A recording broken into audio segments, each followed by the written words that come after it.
وزیراعظم بننے کے بعد شاہد خاقان عباسی کا پہلا انٹرویو آج نیوز پر. کہتے ہیں میرے وزیراعظم آج بھی نواز شریف ہی ہیں. وہ جب تک چاہیں گے وزارت عظمیٰ کے عہدے پر فائز رہوں گا. منیز جہانگیر کے پروگرام اسپاٹ لائٹ میں نئے وزیراعظم کی کھری کھری باتیں.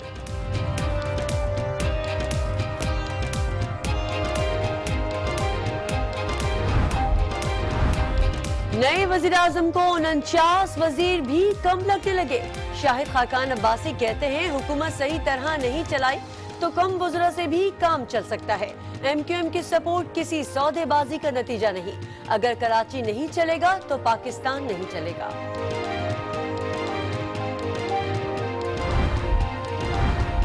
بنگلہ دیش عوامی مینڈیٹ تسلیم نہ کیے جانے پر بنا تھا. یہ سلسلہ آخر کب رکے گا؟ سابق وزیراعظم کا صحافیوں سے ملاقات میں سوال. کہا میری نااہلی کا فیصلہ پہلے ہی کر لیا گیا تھا. فیصلے میں صرف جواز دیا گیا. کیوں ایک جج کو نیب کی نگرانی پر مقرر کیا گیا؟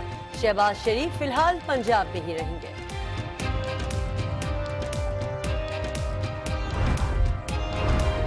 نواز شریف نے عدالتوں میں ثبوت پیش کہتے ہیں سازش ہوئی.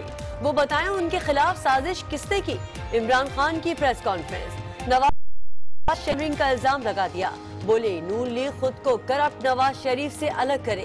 یہ پوری پارٹی کو لے ڈوبیں گے.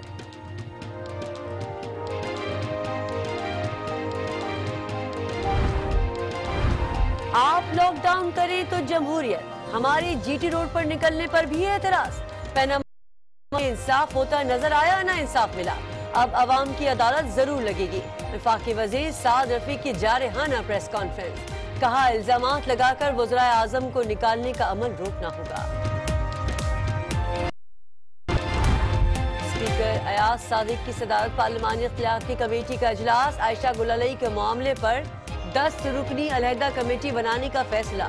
کمیٹی میں حکومت اتحادی جماعتوں کے 6 جبکہ 4 اپوزیشن اراکین ہوں گے.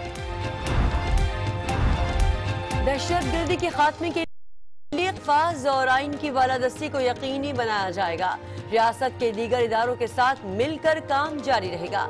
آرمی چیف کا کور کمانڈر کانفرنس سے خطاب. آپریشن رد الفساد کے نتائج پر اطمینان کا اظہار. کراچی کا امن تباہ کرنے میں را اور این ڈی ایس ملوث ہے. سی ٹی ڈی کا انکشاف. گزشتہ رات مارے گئے 3 دہشت گرد جماعت خانے امام بارگاہوں اور مزارات پر حملہ کرنا چاہتے تھے. کارروائی میں 2 سلیپر سیل کا سراغ لگا لیا. D I G C T D Aamir Farooqi اور S P C T D Umar Shahid. اور مانچسٹر ٹیسٹ کی دوسری اننگز میں جنوبی افریقہ کے خلاف انگلش بیٹسمین معین علی کی شاندار بیٹنگ.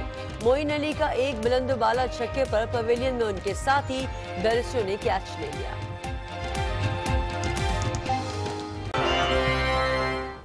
ابھی آپ کو بتائیں کہ وزیر قانون زاہد حامد اس وقت قومی اسمبلی میں خطاب کر رہے ہیں. سے اپوائنٹ ہوئیں گے ان کو پہلی بار ایک اوتھ حلف اٹھائیں گے.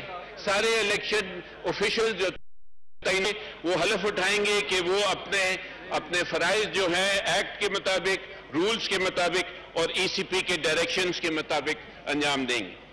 پھر جو پولنگ سٹیشنز ہیں وہ پہلے 2 کلومیٹر کے فاصلے پہ ہوتے ریڈیوس کر کے 1 کلومیٹر کر دیا گیا ہے. پولنگ سکیم جو ہے وہ 30 دن پہلے ریلیز کر دیے جائیں گے.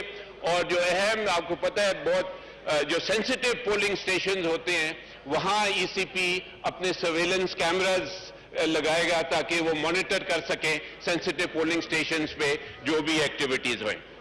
نامینیشن فارم سمپلیفائی کر دیے.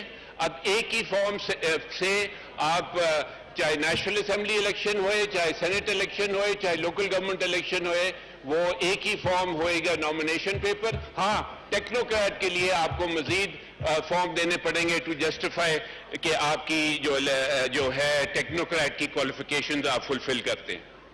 اس کے بعد بیلٹ پیپرز میں بہت شکایت ہوتی تھی کہ بیلٹ پیپرز جو ہیں وہ بہت زیادہ ڈسکریشن ہے. کئی پریزائڈنگ آفیسر زیادہ چھپوا لیتے تھے, کئی کم چھپواتے تھے.